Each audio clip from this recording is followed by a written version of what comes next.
ভারতের রাজধানীতে উত্তাপ ক্রমেই বাড়ছে।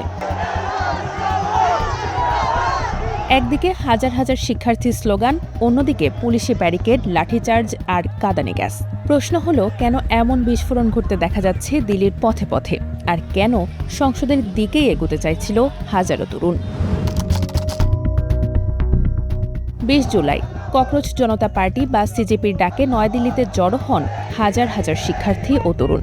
পরিকল্পনা ছিল যন্তর মন্তর থেকে সংসদ ভবনের দিকে পদযাত্রা করবেন তারা, কিন্তু শুরুতেই তাদের পথ আটকে দেয় পুলিশ।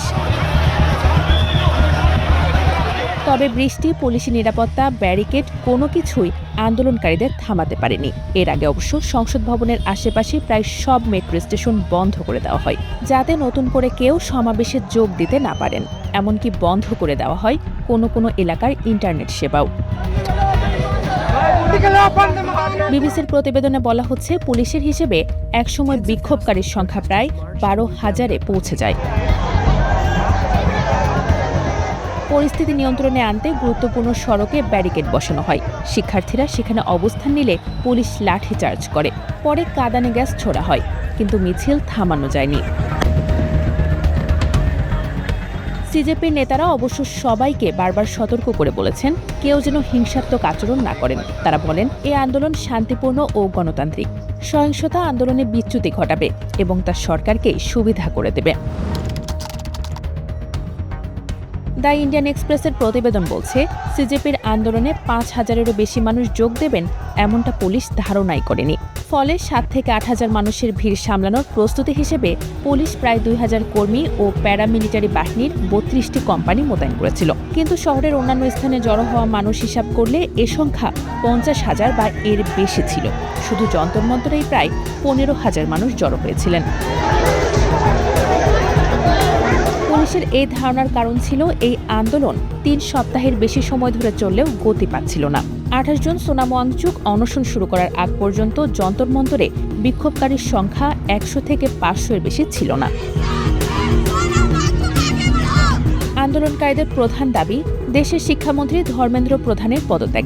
এছাড়াও নিট পরীক্ষার প্রশ্নপত্র ফাঁস, সিবিএসই দুর্নীতির প্রতিবাদে ককরোচ জনতা পার্টি প্রায় ১ মাস ধরে আন্দোলন চালিয়ে আসছে। পরে এই আন্দোলনে শরিক হন লাদাখের শিক্ষাবিদ ও পরিবেশবাদী কর্মী সোনাম ওয়াংচুক। তিনি দিল্লির যন্তর মন্তরে অনশন শুরু করেছিলেন। ঘটনার নতুন বাঁক নেয় ১৮ জুলাই শনিবার। এই দিনে সোনাম ওয়াংচুককে জোর করে বিক্ষোভস্থল থেকে হাসপাতালে নিয়ে যায় পুলিশ। তাকে হাসপাতালে নিয়ে যাওয়া হলে অভিজিৎ দীপ ২০ জুলাই সংসদ চলো কর্মসূচির ডাক দেন। আর এই অভিযানে সামিল হতে ১৯ জুলাই রাত ও ২০ জুলাই ভোরে যন্তর মন্তরে চলে আসেন হাজার হাজার শিক্ষার্থী। তাদের ছত্রভঙ্গ করতে দিল্লি পুলিশের দাঙ্গারোধ বাহিনী লাঠিপেটা শুরু করে।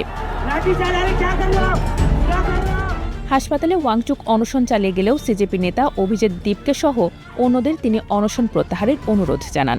সেই অনুরোধ মেনে ছাত্রনেতারা সোমবার সকালে অনশন ভেঙে অভিযানে সামিল হন। বিক্ষোভের তীব্রতা দেখে ও আন্দোলনকারীরা সংসদ ভবনের কাছাকাছি পৌঁছে যাওয়ায় সরকার নড়েচড়ে বসে। সিজেপি সদস্যদের সঙ্গে আলোচনায় বসতে কেন্দ্রীয় সরকার স্বাস্থ্যমন্ত্রী নাড্ডাকে দায়িত্ব দেয়। শেষ পর্যন্ত স্বাস্থ্যমন্ত্রী জেপি নাড্ডা আন্দোলনকারীদের প্রতিনিধিদের সঙ্গে বৈঠকে বসেন। তিনি জানান, আলোচনা সৌহার্দ্যপূর্ণ পরিবেশে হয়েছে এবং আন্দোলনকারীরা তাদের দাবি লিখিতভাবে সরকারের কাছে জমা দিয়েছেন। একই সঙ্গে তিনি আন্দোলন প্রত্যাহারের আহ্বানও জানান। মে মাসের মাঝামাঝি ভারতের প্রধান বিচারপতি সূর্যকান্ত বেকার তরুণদের উদ্দেশ্যে তেলাপোকা বলে মন্তব্য করেন। এর ফলে ব্যাপক বিতর্কের সৃষ্টি হয়। সেই মন্তব্য থেকে জন্ম নেয় ব্যঙ্গাত্মক সংগঠন ককরোচ জনতা পার্টি। অল্প সময়ে এটি সামাজিক যোগাযোগ মাধ্যমে লাখো তরুণের সমর্থন পায় এবং দেশের বিভিন্ন স্থানে বড় বড় বিক্ষোভের আয়োজন করে। আল জাজিরার প্রতিবেদন বলছে, শুরুর দিকে সরকার আন্দোলনটি পুরোপুরি দমন করেনি, আবার পুরো স্বাধীনতাও দেয়নি। সীমিত পরিসরে বিক্ষোভের অনুমতি দিয়ে পরিস্থিতি নিয়ন্ত্রণে রাখার চেষ্টা করা হয়। সময়ের সঙ্গে আন্দোলনটি ভেঙে পড়বে এমন ধারণা করলেও সাম্প্রতিক ঘটনাগুলো ইঙ্গিত দিচ্ছে সিজেপি এখন ক্ষমতাসীনদের জন্য অস্বস্তির কারণ হয়ে উঠেছে। বিশ্লেষকদের মতে এটি কোনো বিপ্লবী রাজনীতি নয়, বরং এটি এমন এক প্রজন্মের হতাশার প্রতীক যারা শিক্ষিত হয়েও স্থায়ী ও সম্মানজনক চাকরি পাচ্ছেন না। আল জাজিরার প্রতিবেদনটি আরও বলছে, ভারতে উচ্চশিক্ষার সুযোগ বেড়েছে, কিন্তু সেই অনুপাতে কর্মসংস্থান তৈরি হয়নি। ফলে চাকরির পরীক্ষার প্রশ্ন ফাঁস, নিয়োগে বিলম্ব এবং পরীক্ষা বাতিলের মতো ঘটনা লাখো পরিবারের কাছে শুধু প্রশাসনিক ব্যর্থতা নয়, বরং তাদের বহু বছরের ত্যাগ ও স্বপ্ন ভেঙে যাওয়ার প্রতীক। আল জাজিরার প্রতিবেদনে বিশ্লেষকেরা বলছেন, নরেন্দ্র মোদীর নেতৃত্বাধীন বিজেপি শক্তিশালী নির্বাচনী সফলতা গড়ে তুললেও সমালোচকদের মতে দেশের বড় একটি অংশ এখনও নিজেদের ভবিষ্যৎ নিয়ে অনিশ্চয়তায় ভুগছে। করোনা মহামারীর পরও ৮০ কোটির বেশি ভারতীয় সরকারি খাদ্য সহায়তার উপর নির্ভরশীল। অন্যদিকে দেশের শীর্ষ ১% মানুষের হাতে সম্পদ ও আয়ের বড় অংশ কেন্দ্রীভূত হয়েছে। ফলে একদিকে সরকারি কল্যাণমূলক সহায়তা, অন্যদিকে ক্রমবর্ধমান বৈষম্যের শিকার মধ্যবিত্ত ও তরুণ প্রজন্ম।